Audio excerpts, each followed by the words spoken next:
Hey everyone, thanks for joining. In this video, I'll be talking about DQ6 Reminiscence. We received few Blossom units and I'm going to be talking about if any of them are worth blossoming.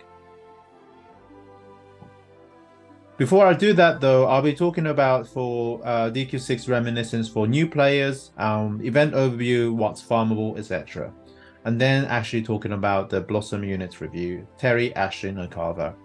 If you haven't subscribed, please do so. This is a tremendous help. And if you found this video useful at all, please do like at the end of the video. Okay, let's move to the event overview for the first timers. So there are several far more things that I should note. It's a kind of usual event format. There's some stamina stage, there's some challenge stages as well. But noting about the farmable units, the only one that's really worthwhile is the Carver. And the Carver is a unit that you can swap in shop with the fragments and units itself. So because you'll be collecting these event tokens, you still probably end up farming some of these other farmable units, although they're not relevant these days. I would say a farm A rank unit, low jinx, is still kind of a little bit useful with the magic resistance up. And also the other one is the last one on the right called the Tiger Jackal, who's can lower defense. So it might be useful in an all-out battle, for example. The equipments are a little bit more interesting. Talking about the Massacre Sword, this one is really interesting because it can lower defense. And the reason that's useful is that you can equip this on, say, Dolmegas to lower defense and to bait physical attacks. If you have a unit that has a lower defense than Dolmegas, then that will be targeted by physical. But with this, you can, kind of ensure the Dolmegas is targeted, or any other evasion for that matter. I roll this for agility, but you could also for attack, which is also decent.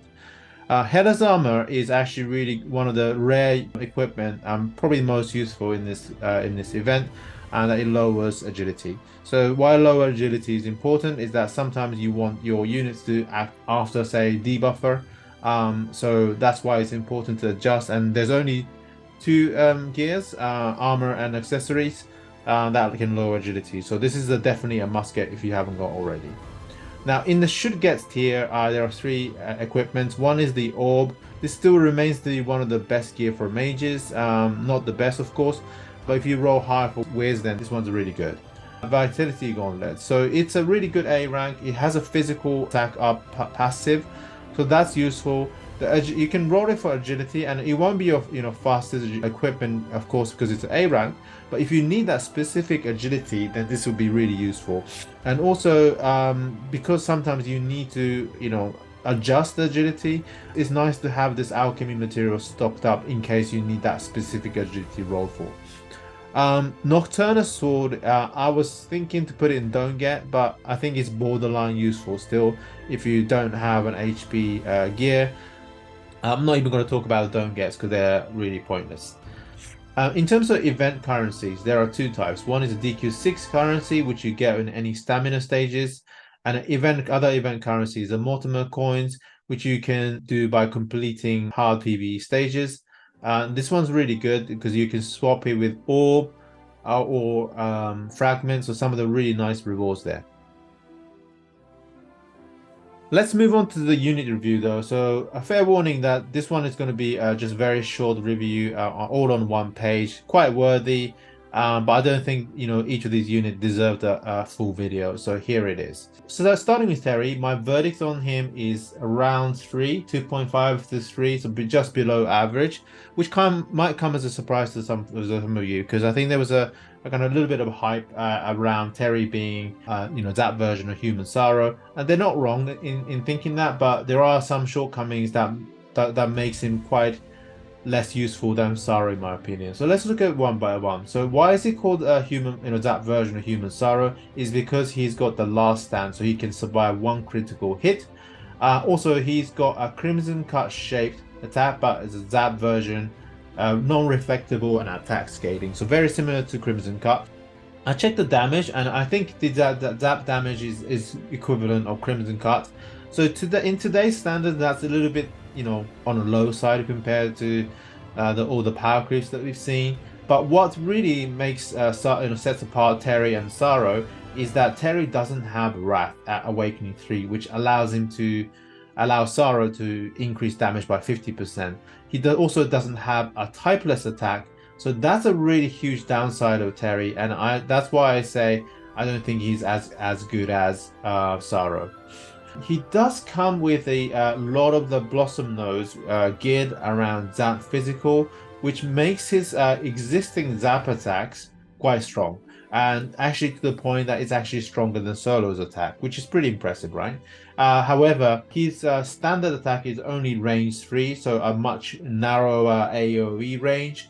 And his coup is a wider range, but only because it's a coup, you can only use it once on a turn 2. So somewhat more limiting, but biggest downside of these physical attacks, despite them being stronger than Solos, is that they don't have sure hit. The only sure hit is the zap of the Christmas Cup version. So yeah, I think all in all, I think he's a very good physical attacker, but in the current meta, you'll still probably use Solo for a zap attacker. Let's look at the good side though. He does have an evasion, and that's really fantastic. 2 steps, and once it hits an enemy, it can increase the max, which is a 60% evasion. So evasion point of view, he's very good. Other thing that he's also kind of good and bad is that he gets a battle start buff, which means that he's one of the fastest units to be played in RTA, which is really good. But I think the RTA meta changed so much that now there are slower plays really viable, so there's a lot less weight on blitz attackers. But also the fact that he doesn't get any buffs late after the first buff means that he's going to be slower than Solo Erdrick, less impressive in stats wise compared to like of Sorrow or any of the heroes. I feel Terry would have made an impact if he arrived half year ago, so he's a bit late to the party. And today's meta with so many zap and so many zap units coming, I don't think he has a long shelf life in the DQT. He's going to phase out very quickly. But he is useful today. Just watch out for the Vern though, because he's weak to Frizz, no bounce, etc. So he can be burned easily, and Xenon still burns him really quite easily as well. So that's my review for you, Terry. Just shy of 3. And let's move on to Ashlynn. So Ashlynn is a huge disappointment. I rated 1 out of 5. Now the reason I rated her is because she's just the worst Blossom ever, if to say the least. She's got a new spell which really sucks in damage. I checked it on somebody's video. The damage is really poor. Also the range is 4, so it kind of goes long distance, but it cannot hit target nearby because it's locked to range 4, so it's not like 2 to 4 range. It's only single target as well, so all-round terrible ability. She does get a buff on turn 3, 6, 9. It's a 50% damage uplift, so this makes him some of these skills are more viable, but turn 3, 6, 9 is way too slow. She'd be super dead by turn 3. Turn 9 doesn't exist in this game at the moment in RTA, so I think this is completely terrible. Also, I would just say that we usually say oh she's been Peronelled in the sense that Peronel is such a bad Blossom unit, but no, this one really sets a new bar for a bad Blossoms. So I will now say you've been Ashlynn if we receive a Blossom unit really bad. So yeah, really sad especially because I have a Awakening 4 Vasella V. She's a goner, I think. Let's talk about the most interesting unit out of 3, Carver. Now this might come as a surprise, but I rated him 3.5 to 4, very close to 4 I would say. And this might come as a surprise to you. To be honest, it came to me as quite a surprise for me as well. Now I thought, okay, he's a new kind of tank unit, can do cover, but why do we need a cover when Diamond Slime? That's what I thought initially, and then somebody explained to me why he's could be useful in PvE, and he's been used in PvE in Japan. So let me look at a few of the kits and explain why I think he's now believe it to be useful. So he's great for PvE when he hits enemy, and then it creates an auto cover. I think there was an A rank unit that does that already, but this one is the second one unit to do that. The reason this cover is good is because it can do damage while it's doing covering, but of course the attack must hit the enemy in order for its cover to activate. So that is the kind of the condition.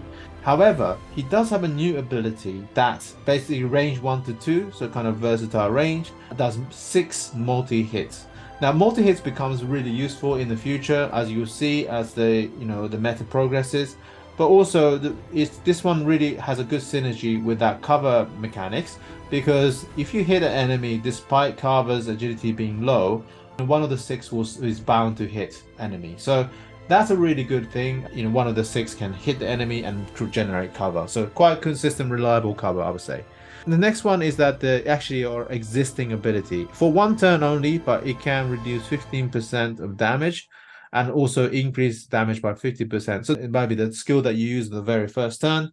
And then for later turn, he will have for the second turn, he will have a damage reduction, and he will hit the enemy with a 50% buff, and then or generate cover. So I think really nice kind of way that this works. Also, he provides a good bulk with a new HP nose, but bear in mind that he's weak to Fuddle, so this is why I say he's mostly for PvE. In the PvP, he can be easily shut down by Fuddle. He does come with an auto heal 10% when hit, so this one's really nice for his survivability in PvE. And then let's talk about the damage, because that's, I think, what sets him apart from Diamond Slime. So reason that you might be wanting to bring Carver instead of Diamond Slime is for this damage, and it's not because Carver's skills are really great or he has a high attack. He has mediocre at best kind of attack, to be honest, but the reason he's so good is because he's a hero type, and hero type today in PvE is just a set standard, right? So you bring solo, and then that increases physical damage by 25%, I think. So that makes Carver stronger. And then in future, Angelo gets a Blossom. He becomes like a young Terry, also buffs hero. So all of those built together, Carver's damage becomes relevant and significant in that you bring him over Diamond Slime in certain stages. So if you want pure, resistance, status immunity, then it's still Diamond Slime. But in the stages where those matter less and want to bring a bit more damage, then Carver is worth considering, and it's not just a small chipping damage. It's a significant enough damage that you want to bring in. So all the 3, my recommendation is definitely Blossom Carver. He's going to be relevant some of the PB in the future. Terry only if you have Max Awakening, and even then just be warned that it might phase out very quickly. Ashlynn, not even worth thinking about it, so pass unless you're a massive fan of Ashlynn.